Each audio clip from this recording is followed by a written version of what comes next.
त्या मंदाड वेडसर बागेश्वर धामने एक प्रकारे छत्रपती शिवरायांच्या कर्तृत्वावरच बोट उचलला आहे।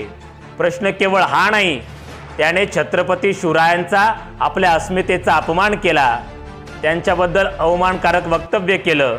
प्रश्न हा आहे, तो गैबान्या ज्या वेळेला छत्रपती शिवरायांचा अपमान करत होता, तो मूर्ख ज्या वेळेला आपल्या शिवरायांबद्दल आपल्या अस्मितेबद्दल अवमानकारक वक्तव्य करत होता, त्यावेळेला तो अपमान, ते अवमानकारक वक्तव्य सहन करणारे, ऐकणारे, तिथे बसलेले सगळे शंड होते काय?